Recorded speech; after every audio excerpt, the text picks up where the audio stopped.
له وأشهد أن محمدا عبده ورسوله صلى الله تعالى عليه وعلى آله وصحبه وسلم تسليما كثيرا يا أيها الذين آمنوا اتقوا الله حق تقاته ولا تموتن إلا وأنتم مسلمون يا أيها الناس اتقوا ربكم الذي خلقكم من نفس واحدة وخلق منها زوجها وبث منهما رجالا كثيرا ونساء واتقوا الله الذي تساءلون به والأرحام إن الله كان عليكم رقيبا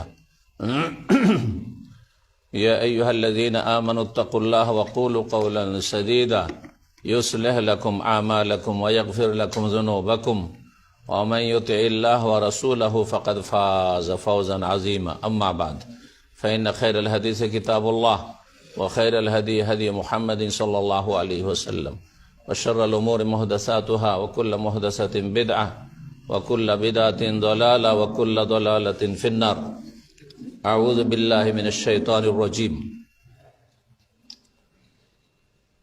إن الذين لا يرجون لقاءنا ورضوا بالحياة الدنيا واطمأنوا بها والذين هم عن آياتنا غافلون أولئك مأواهم النار বিমা কানু ইয়াকসিবুন।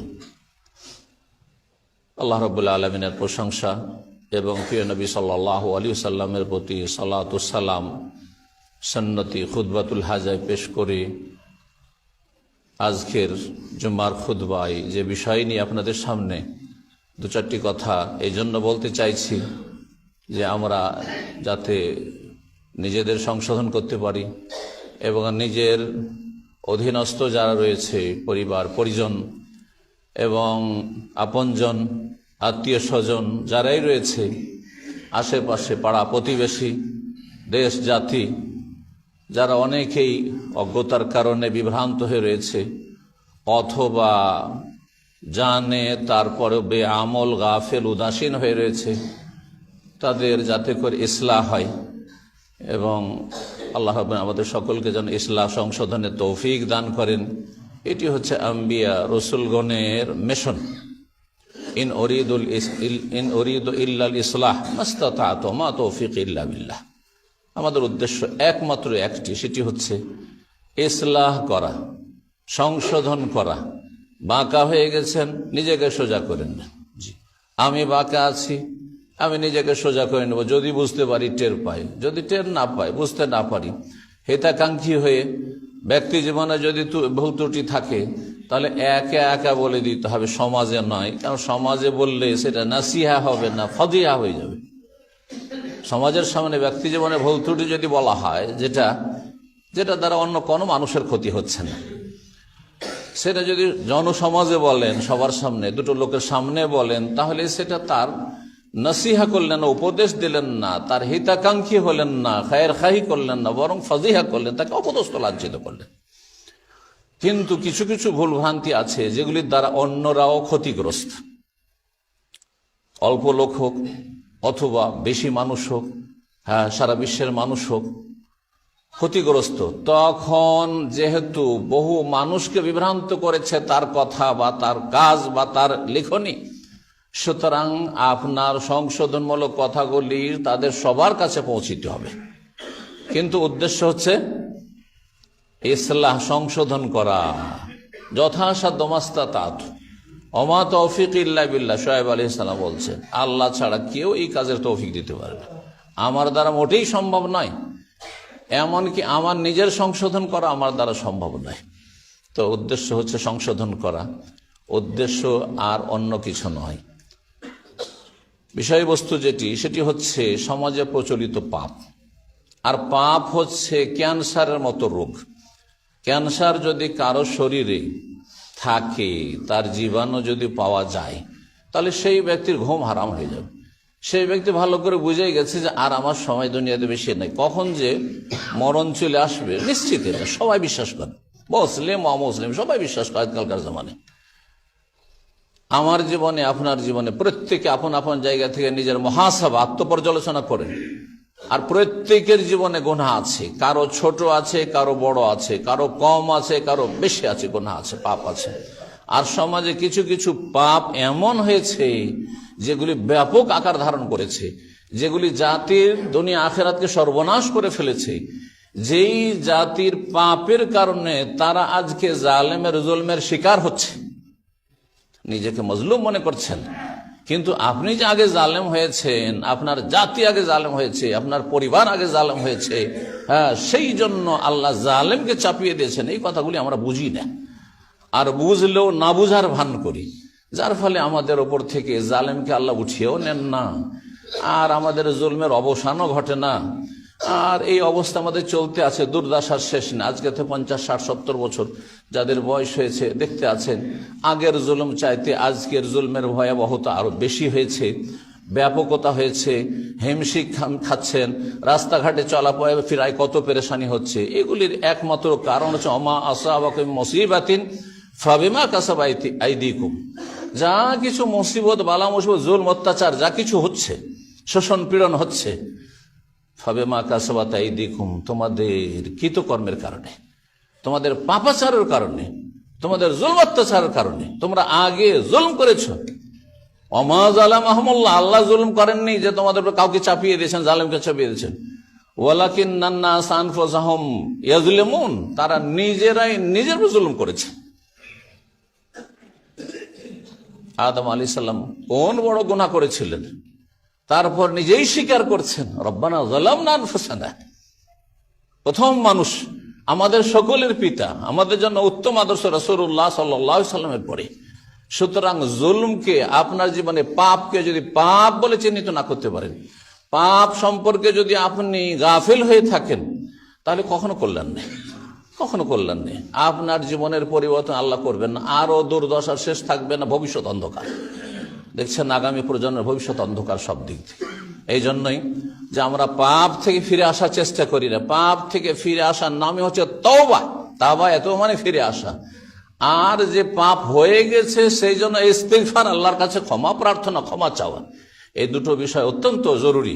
কারণ মানুষ মাত্রই ভুল হবে, এতে কোনো সন্দেহ নাই। সুতরাং ভুলের সংশোধন, সমাধান হচ্ছে যে ফিরে চলে আসেন। ভুল রাস্তায় চলে গেছেন, যাবেন তো মনে ধরে নিয়েছেন আপনি এইদিকে, অন্যদিকের রাস্তা, যে রাস্তা এইদিকে চলে যাচ্ছে, আপনার শৈলপাড়া চলে যাচ্ছে, তাহলে আপনি কিয়ামত পর্যন্ত চলতে থাকলেও, এই রাস্তায় চলতে থাকলেও কোনোদিন তো মনে দিকে ফিরে আসতে পারবেন না। ওই রকমই একজন মুসলিম যাচ্ছে জান্নাতের দিকে, এই জন্য আল্লাহ তাকে সৃষ্টি করেছেন।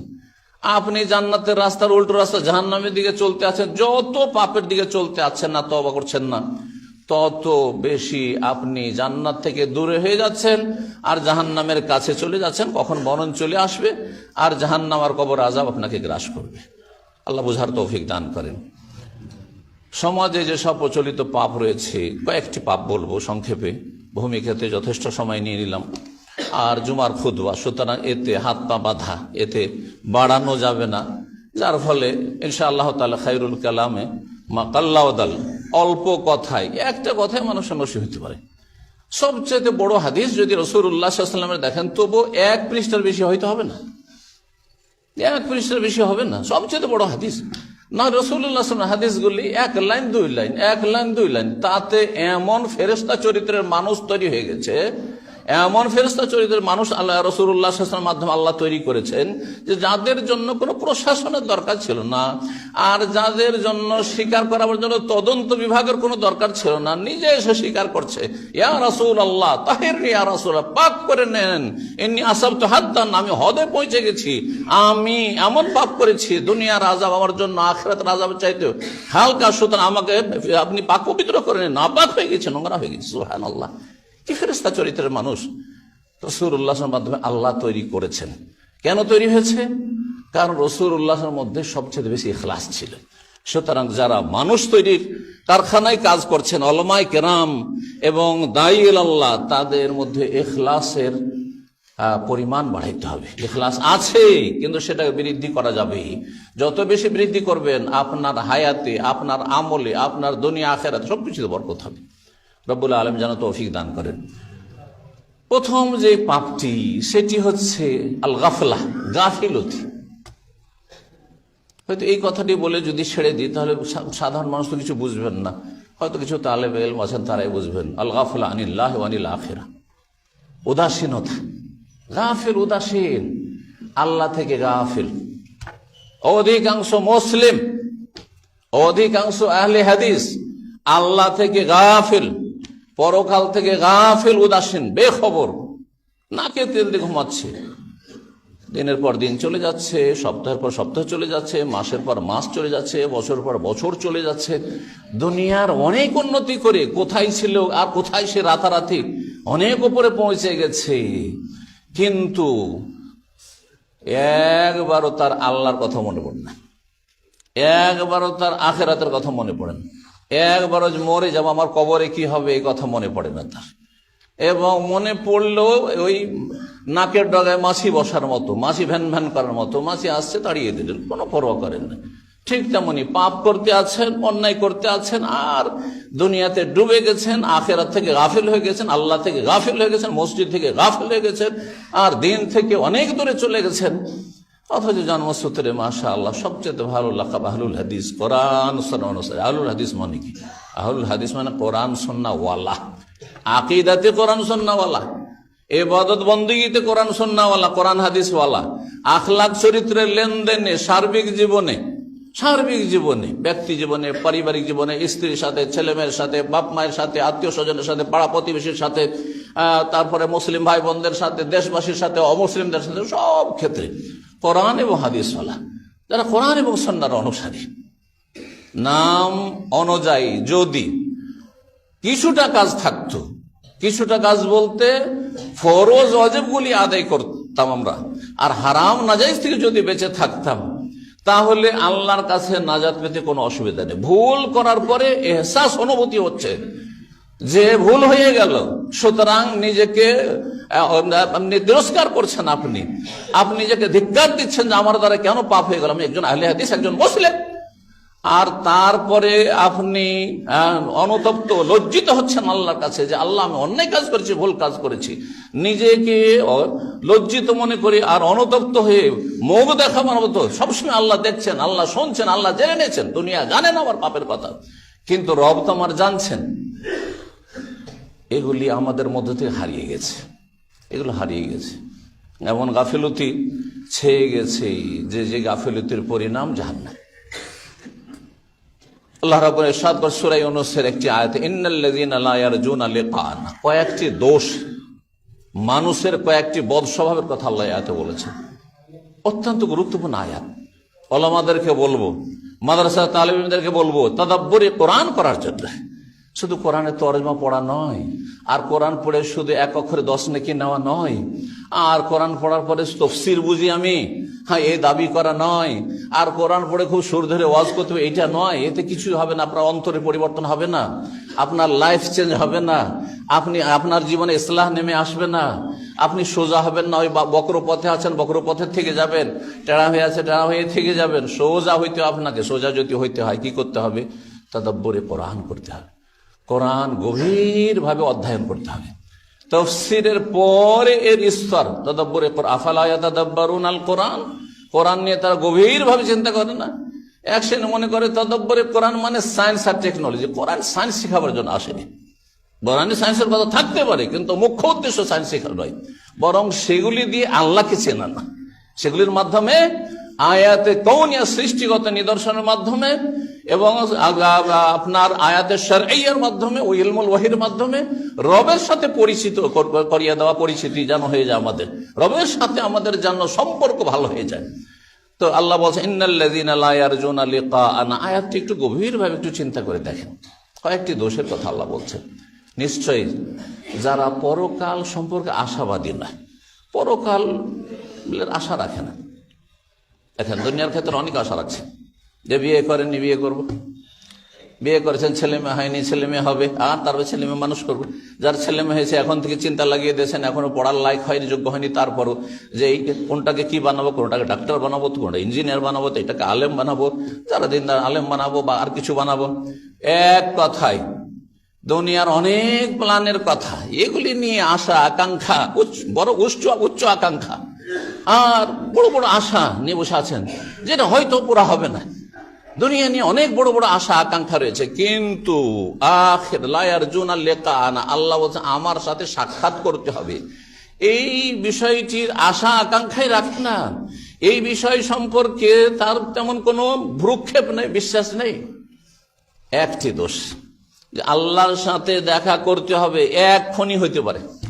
লাইন লেগে আছেন, সব লাইন লেগে আছেন। কার জায়গায় লাইন আছে আল্লাহ জানে, এদের মধ্য থেকে আমাদের মধ্য থেকে।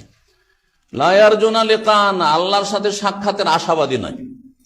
ওয়ারাদু বিল হায়াতিদ দুনিয়া, দুনিয়া পার্থিব জীবনে যা কিছু পেয়েছে, সুখ শান্তির সামগ্রী, ধন জন, বাড়ি গাড়ি নারী যা পেয়েছে, জমি জায়গা যা কিছু পেয়েছে, নেতৃত্ব পেয়েছে, তাতেই সে সন্তুষ্ট হয়ে গেছে। মন ভরে গেছে, তার মন ভরে গেছে, সুখে শান্তি সে বিভোর হয়ে গেছে। ওয়ারাদু বিল হায়াতিদ দুনিয়া। দ্বিতীয় দোষ, দুনিয়া পেয়ে আপনি খুব আমোদ ফুর্তি করবেন না। দুনিয়া পেয়েছেন, আপনি মনে করবেন যে আমি খুব সুখী হয়ে গেছি। না না না, কিছুই না। যেমন কষ্ট দিয়ে আল্লাহ পরীক্ষা করেন, আমি কথাটি অনেকবার বলেছি এবং বলি, মাঝে মাঝেই বলি এবং সবাইকে বলছি, আমি নিজেকে বলছি, যে আল্লাহ সুখ দিয়েও পরীক্ষা করেন আর দুঃখ কষ্ট দিয়েও পরীক্ষা করেন। দুঃখ কষ্ট দিয়ে যখন আল্লাহ পরীক্ষা করেন তো বেশিরভাগ পাশ করে নেই হয়তো, কিন্তু যখন সুখ দিয়ে আল্লাহ পরীক্ষা করেন, পয়সা দিয়ে পরীক্ষা করেন, অধিকাংশ লোক ফেল করে। এটা বাস্তব সত্য। আপনি যদি আপনি চিন্তা করে দেখেন তাহলে দেখবেন যে যাদেরকে আল্লাহ ধন দৌলত রাজনীতি আর নেতৃত্ব এসব দিয়ে পরীক্ষা করছেন, পয়সা কোথায় রাখবে দিশেহারা, কি করবে দিশেহারা, তাদেরকে আল্লাহ পরীক্ষা করে না। বিশাররি ওয়াল খাইরি ফিতরা, ভালো মন্দ সুখ দুঃখ দুটো দিয়ে আল্লাহ পরীক্ষা করছেন। অধিকাংশগুলো ফেল করে যাবে পয়সার কারণে, ধন দৌলতের, দুনিয়ার নেতৃত্বের কারণে, ইত্যাদি ইত্যাদি। কিন্তু যারা গরিব, যারা ধাক্কা খেয়েছে, স্ত্রী মারা গেছে, সোজা হয়ে গেছে, খানিকটা বাঁকা ছিল সোজা হয়ে গেছে, স্বামী মারা গেছে সোজা হয়ে গেছে, এটা ছেলে মেয়ে মারা গেছে সোজা হয়ে গেছে, ইত্যাদি ইত্যাদি। ভাই মারা গেছে, আরে এইরকম ছিল আমার ভাই, তারপর মারা গেলে তো সুস্থ, আমি তো অসুস্থ, কখন মরে যাবো। তো বালা মুসিবতে মানুষ বেশি পরীক্ষায় পাশ করতে পারে, কিন্তু সুখ হলে বেশি পাশ করতে পারে। ওয়ারাদু বিল হায়াতি, দোষ হচ্ছে যে দুনিয়া পেয়ে সন্তুষ্ট হয়ে যান। না না না, আখিরাত পেয়েছেন কিনা। এই জন্য আজকে সকালবেলায় একজন বলছেন যে অমুকের ছেলে উকিল হয়েছে, অ্যাডভোকেট হয়েছেন হাইকোর্টে। আমি বললাম, সাথে সাথে বললাম, কারণ সাথে সাথে বলে সংশোধন হবে, আমার নামাজি হয়েছে, তার সামনে ছেলের বাবাও আছে, আর যিনি মন্তব্য করছেন তিনিও আছেন। আমি বললাম নামাজি হয়েছে, বলছে ওইটিতে দোষ আছে। ছেলের বাবা বললো যে ওইটিতে সমস্যা। আমি বললাম কিছুই হয়নি, কিছুই হয়নি, লাভ কি।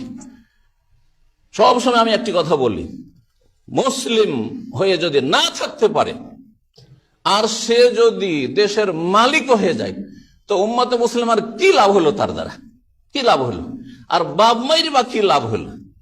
আওয়ালাদিন সালেহিন ইয়াদুল্লাহ, এ কথা বললে ছেলে হইলেই জান্নাতে পাঠিয়ে দিবে, আপনি মরে যাবেন আমি মরে যাব, আর ছেলে মেয়ে থাকলে ওরা জান্নাতে পাঠিয়ে আর ওদের দোয়া কাজের না। আওয়ালাদিন সালেহিন, নেক সন্তান যদি রেখে দিতে পারেন, আর নেক হওয়ার জন্য সর্বনিম্ন যেটা লাগবে সেটা হচ্ছে সহি আকীদা লাগবে। আকীদা যেন শিরক না থাকে, কুফরি না থাকে, নাস্তিকতা না থাকে, সেকুলারিজম না থাকে। হ্যাঁ, ধর্ম তোমার ধর্ম তুমি করো, আমাকে বলতে আসবে না, ধর্ম এখানে এখানে আছে। বড় বড় মাস্টার, হাই স্কুলের মাস্টার, হেডমাস্টার, আমার সেই প্রথম কালে দাওয়াতের মাঝে প্রথম কালে আমার সাথে দেখা করতে এসে বলছে, আলোচনা চলছে কোন এক জায়গায়, কোন একটা এই পশ্চিমবঙ্গের মধ্যে বলছি, এসে বলছে যে ধর্ম তো নিজের ব্যাপার, এখানে ধর্ম তো এখানে, আপনার ইমান, আপনার এই ইমান কবুল হবে না আল্লাহর কাছে। এইরকম কোয়ালিটির আহলে হাদিস কোনো জান্নাত পাবে না। ভালো করে শুনে রাখেন যে এইখানে শুধু ইমান আছে, যে সব জায়গায় ইমান থাকতে হবে। যে তো আকীদা ঠিক হইতে হবে আর নামাজি হইতে হবে। ওয়ারাদু বিল হায়াতিদ দুনিয়া, দুনিয়া পেয়ে খুশি আমোদ ফুর্তি করলে হবে না। ওয়াতমাআন্নু বিহা, তৃতীয় দোষ হচ্ছে দুনিয়া পেয়ে এমন বিভোর হয়েছে যে নাকে তেল দিয়ে ঘুমিয়ে গেছে। ইতমিনান, কি যে শান্তি ভোগ করছে, পয়সাতে শান্তি, দুনিয়ার প্রভাবে শান্তি। না না না, এতে শান্তি নেই, এতে আপনি শান্তি না। আপনার এটা হচ্ছে মামার, দারুল মামার। আপনি এদিকে যাচ্ছেন, আপনি জান্নাতের দিকে অথবা জাহান্নামের দিকে যাচ্ছেন। আপনি এটাকে আপনার গন্তব্য স্থান 5 স্টার হোটেল মনে করবেন না। আপনি নিজের বাড়ি যদি আপনার খড়ের বাড়িও থাকে, টিনের বাড়িও থাকে, আর কখনো কারো পয়সাতে 5 স্টারও থাকে না, আর যাবো না 5 স্টার না, শান্তি নেই সেখানে। ঠিক ওই রকমই দুনিয়া, এখান থেকে আপনাকে জান্নাতে যাওয়ার জন্য চেষ্টা করতে হবে, তাহলে সফলতা। তারপর লাযিনা আন আয়াতিনা গাফিলুন, আর যারা আমার আয়াত থেকে বিধিবিধান থেকে আল্লাহ বলছেন গাফিল, উলাইকা মাওয়াহুমুন নার। গাফিলতি বলছিলাম প্রথম পয়েন্ট আমার। যদি জীবনে গাফিলতি, আল্লাহ থেকে গাফিল, হালাল হারামের ক্ষেত্রে গাফিল, 5 ওয়াক্ত নামাজ থেকে গাফিল, ফরজ ওয়াজিব থেকে গাফিল, আর মানুষের হক আদায় করা থেকে গাফিল, আল্লাহর হক মানুষের হক থেকে গাফিল, যদি গাফিল হয়ে যান তাহলে উলাইকা মাওয়াহুমুন নার, তাদেরই ঠিকানা তো হচ্ছে জাহান্নাম। আল্লাহ বলছেন তাদেরই জায়গা তো জাহান্নাম। জাহান্নাম কাদের ভালো করে বুঝেন না? জাহান্নামে যারা যাবে কারা? ইন্নাল্লাযীনা লা ইয়ারজুনা লিকাআনা ওয়া রাযু বিল হায়াতিদ দুনিয়া ওয়া তামান্নাউ বিহা ওয়াল্লাযীনা আন আয়াতিনা গাফিল। যারা গাফিল, এই 4টি দোষ যাদের মধ্যে আছে, এরাই হচ্ছে জাহান্নামী। আল্লাহ বলছেন কি জন্য? বিমা কানু ইয়াকসিবুন, তাদের পাপের কারণে, তাদের অন্যায়ের কারণে। আল্লাহ যেন গাফিলতি দূর করার তৌফিক দান করেন।